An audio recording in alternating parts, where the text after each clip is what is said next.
as a former Microsoft executive, you were at the forefront of developing business software. And as technology, as artificial intelligence becomes more ingrained in the technology space, what are ways you believe that AI should be regulated? Well, certainly the advent of AI that we're just at the very cusp of is going to, as technology has in my lifetime, it's changed every job, every company, every industry. But unfortunately, it hasn't had as much change as it should in areas like education, healthcare, or government. And education and healthcare are big areas of government spending. We haven't harnessed the power of technology the way the competitive private sectors have. Now with AI coming along, and you've got tools that are free. And I'm thinking of one product in particular, but it speaks 26 languages. It knows how to code. It can draft first responses for you for reports that you may have to develop.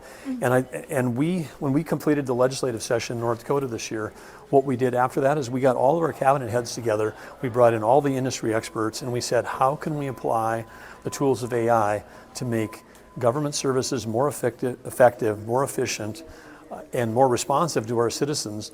Because every agency always says, hey, we don't have enough FTEs. I wish I had more people helping us out. Well, now we can give every government team member can actually have an assistant, a co-pilot that can do all these amazing things. So I think you asked a question about regulation, but I'm saying there's an upside here in terms of productivity gains that are just incredible, that are going to help, again, transform all these industries. As we go forward, we have to think about what are the right appropriate guardrails to make sure that we apply to these new technologies. But for a country right now, when we have 11 million jobs available, which is not going away because of all the baby boomers that are retiring, and demographically we're going to have a chronic labor shortage. That's going to drive costs up for labor. One of the ways to have higher productivity and lower costs and more meaningful jobs with more purpose for people is to be able to harness these tools, which can take the drudgery and the repetitiveness out of every job. So I'm very excited about where technology has taken us, but where it can take us. Homelessness is a growing problem in New Hampshire. With high costs of housing and childcare, what would you do as president to make sure people don't get caught in that cycle of homelessness? Well, one of the things that we've learned in North Dakota addressing this thing is you've got to have a housing first strategy. You can't really address nutrition, healthcare, substance abuse, mental health. You can't address any of that if people don't have a home. And the co-occurrence of substance abuse disorder and mental health is so high among those that are homeless. We have to really have a multi-pronged community approach. But when we can get someone into housing and have that housing include 7 by 24-hour services, then that's a way to really get them on a path where they can start moving back towards being productive members of society, getting reconnected with their families.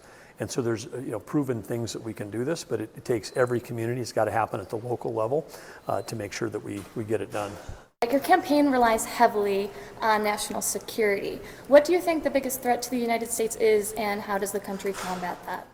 Well, the biggest adversary we have right now in the world is China, and so we have to think about that in the context of all the other interactions that we have. If we're saying we can't ignore Russia, our sanctions against Russia are reducing their ability to sell oil on the global market, so they're selling oil for 20% off to China.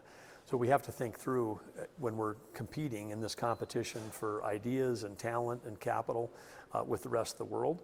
We have to make sure that when we're doing economic statecraft, we're actually getting the results that we want out of that. But the national security includes border security, and of course, I think the biggest threat right now to America is the open border, the amount of fentanyl that's coming across that border. And we had, again, 110,000 overdose deaths last year, but that's a statistic that can just float past someone's head. But if you think about that as more than the population of almost every city in New Hampshire, you can think about it as 330 people in America dying every day. And you can think about that as that somewhere, someplace today, someone's going to wake up and by tonight they'll have lost a son, a daughter, a niece, a nephew, a mom, or a dad. And we have to put faces to that crisis the way we have other issues that we're facing, and we can't just keep taking mass casualties on drug overdoses when we've got an open border and when we know that the fentanyl's coming from China.